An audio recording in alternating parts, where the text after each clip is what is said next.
नर्मदा, सरयू, बेतलावती, ताम्रपर्णी अनेक नदियों में जाकर के उन्होंने स्नान किया है। और दक्षिण भारत में जितने भी तीर्थ हैं उन सभी तीर्थों को पूरा करने के बाद में पूर्व की ओर गए। पूर्व में जाकर के सभी तीर्थों को स्नान करने के बाद में सब यात्रा करते करते करते करते एक दिन शुक्रताल की तरफ गए।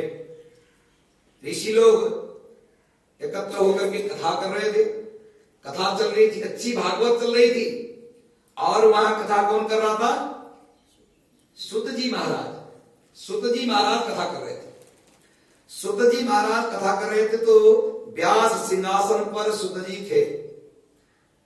अब बलराम जी आए।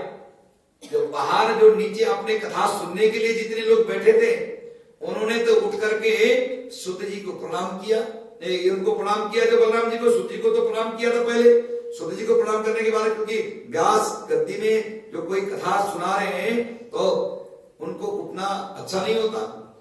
जो बलराम जी वहां आए सबने प्रणाम किया, सबने आदर किया, परंतु सुत जी महाराज कथा व्यासपीठ से कथा संपन्न होने से पूर्व नहीं उठे।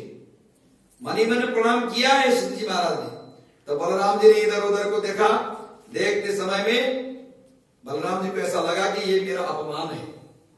अपमान समझ करके अपने जो हल थे उसे खींच करके उनका सिर जो है सुत जी महाराज व्यासपीठ में थे काट दिया। उनको उनका हत्या कर दी। हत्या करने के बाद में सारे ऋषियों ने कहा कि महाराज ये आपने बड़ा अपराध किया है, आपने ये अच्छा नहीं किया है। तो उन्होंने कहा महाराज तो क्या करें, इसका प्रायश्चित तो होगा। मेरे अंदर में अचानक गुस्सा आया और इसकी मैंने हत्या कर दी। सुत पौराणिक का मैंने हत्या कर दी। अब आप बताओ कि मुझे क्या करना चाहिए। तो ऋषि तो ज्ञानी भी होते हैं। उन्होंने कहा कि महाराज आप और तीर्थ यात्रा करो, परंतु आशीर्वाद देके जाओ। तो यहाँ हमें कथा सुनाने, अभी कथा पूरी नहीं हुई है तो कथा सुनाने वाला कोई ना कोई तो चाहिए। तो उन्होंने कहा कि ठीक है, अब इसका शरीर तो मैं जीवित नहीं कर सकता। इसका जो पुत्र है सुत जी ही नाम से पुकारा जाएगा और पूरे 18 पुराणों का ज्ञाता होगा। वो जो सुत पौराणिक थे उनकी मृत्यु के बाद में जो हम लोग सुत जी महाराज, सुत उवाचा करके जो सुत जी महाराज ने 28,000 ऋषियों को जो कथा सुनाया है वे दूसरे सुत जी। उनका जो पुत्र को आशीर्वाद दिया और पुत्र को बिठा करके सुत जी महाराज के जो पुत्र हैं उनसे उन 88,000 ऋषियों ने यज्ञ पूर्ण कर दिया। अब आगे बढ़े भगवान ठाकुर जी सारे यहाँ के इंद्रप्रस्थ आदि के कार्य को निपटा करके पूरा करने के बाद में ठाकुर जी गए द्वारिकापुरी में। अब तो द्वारिका में ठाकुर जी की बहुत सम्मान आदर होने लगी। आसपास के जितने भी राजा आदि थे ठाकुर जी को महाराज करके सम्मान करने लगे। परंतु वहां एक उसके नजदीक में ही एक पौंड्रक करके था, अपने आप को राजा समझता था, अपने आप को वासुदेव, अपने आप के लिए कहता था कि मैं वासुदेव कृष्ण हूं। नकली सुदर्शन चक्र बनाया, नकली गदा बनाई, सब कुछ नकली बना करके बैठ गए। एक दिन हनुमान जी चले गए। हनुमान जी ने कहा कि तुम नकली हो, असली नहीं हो, तो मारा नहीं। ठीक है, तो भगवान ने उसका भी उद्धार किया है। अब यहां भगवान जी बैठे हुए थे, रुक्मिणी जी के साथ में बैठे थे। रुक्मिणी जी के साथ बैठे थे तो जो बाल्यकाल में जो गुरु आश्रम में सांदीपनी नाम ऋषि के आश्रम में जब पढ़ाई कर रहे थे उस समय में एक ब्राह्मण का पुत्र था जिसका नाम था सुदामा। सुदामा बड़े पवित्र आत्मा थे।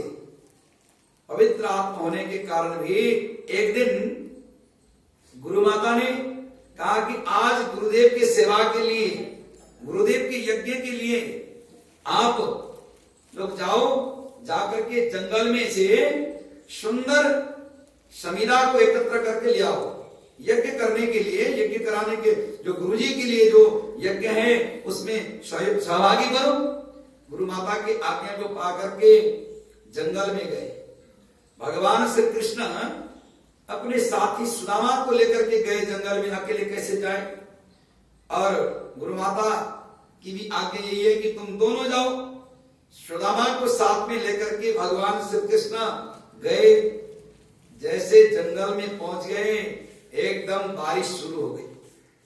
बारिश इतने जोर की हुई कि उस रात को उनको वहीं रुकना पड़ा। रात्रि को जंगल में बिताना पड़ा। परंतु सुदामा ने ऐसे ही एक कपड़ा बांध ले रखा था, उसमें गुरु माता ने देर हो जाए, भूख लग जाए तो ये चने जो है इसको बांट करके तुम दोनों खा ले। चने सुदामा के हाथ में दिया, भगवान कृष्ण के हाथ में नहीं, सुदामा के हाथ में ये चने दी। अब एकदम बारिश, जोर से बारिश हो रही, जंगल में अंधेरा हो गया। पास के दो पेड़ में, एकदम नजदीक में ऊपर जाकर के ऐसे पेड़ में ऐसे बैठ गए। इधर कृष्ण बैठे, इधर सुदामा जी बैठे। अब रात्रि हो गया, भूख बहुत लगा हुआ है। इधर से कुटर कुटर आवाज आती है। दांत से यदि चने को दबाओगे तो कुछ न कुछ तो आवाज आएगा। इधर कुटर कुटर आवाज आ रही है। भगवान कहते हैं कि सुदामा क्या कर रहा है, कुछ खा रहा है क्या, बहुत भूख लग रही। नहीं कुछ नहीं है, बहुत सर्दी लग रहा है, मेरे दांत बज रहे हैं, बहुत ज्यादा सर्दी है, सर्दी के कारण मुझे तो असह्य सर्दी हो रही है, मेरे दांत जो है बज रहे, टकटका रहे। थोड़ी देर के बाद में फिर कुटुर कुटुर। सुदामा अब क्या हुआ, भगवान जानते थे कि ये चने खा रहा है। भगवान को ये भी मालूम था कि गुरु माता ने चने भेजे हैं, परंतु ये क्या करता है, उसके मन को लेने के लिए ठाकुर जी ने बार बार पूछा कि सुदामा अब तो आवाज बहुत देर से आ रही है, क्या करना है। कहता है कि सर्दी बहुत लग रही है। ऐसे करते करके वो चने अपने आप खाया, भगवान श्री कृष्ण को नहीं दिया। वो रात भूखे बिता दी। भगवान कहते हैं कि आज जो कर रहा है तो हे ब्राह्मण, हे मित्र, अवश्य भुक्तव्यम कृतम कर्म शुभाशुभम ना भुक्तम क्षीयते कर्म कल्पकोटि शतैरपि। अपने किए हुए कर्म के फल को अवश्य भोगना ही पड़ेगा। अपने कर्म को नहीं जानते, दूसरे के हिस्सा को, जो गुरु माता ने बोला है, गुरु माता का दिया हुआ अमृत है, चाहे कैसा भी पदार्थ दिया हो, चाहे चने दिए हो, चाहे कुछ भी हो, गुरु माता का दिया हुआ पदार्थ को दो हिस्से में बांट करके गुरु माता ने जो बोला था खाने के लिए, तुमने अकेले स्वीकार किया है, ठीक है। भगवान जी ने रात बिताई। सुबह जब लकड़ी लेकर के पहुंचे हैं गुरु आश्रम में, गुरु माता कहते कि रात में कहाँ रहे, बहुत कष्ट हुआ होगा, रात में बड़ी भारी बारिश हुई है और सर्दी का मौसम ऐसे ही है। तो कहा मैया हमें कोई कष्ट नहीं हुआ है। तो इस प्रकार से ठाकुर जी विचार करने लगे। तो समय बीतने पर, विद्या ग्रहण करने के बाद में सुदामा जी अपने घर की ओर चले गए, ठाकुर जी अपनी ओर चले गए। तो अब सुदामा जी के घर में जब बड़े होने पर, बड़ी उम्र में सुदामा जी का विवाह हुआ और ऐसी पत्नी मिली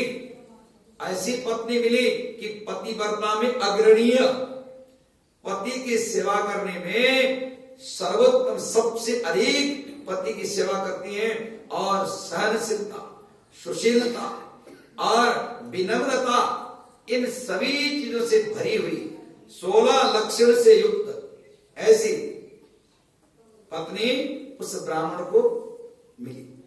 उन्होंने जीवन भर कोई अपराध नहीं किया, एक ही बार छल किया था भगवान श्री कृष्ण से, वही मन में खटकते जाता है, बार बार जो चुभते रहता है। यदि आपने कोई गुप्त पाप कहीं किया है तो आपके मन में वो चुभेगा।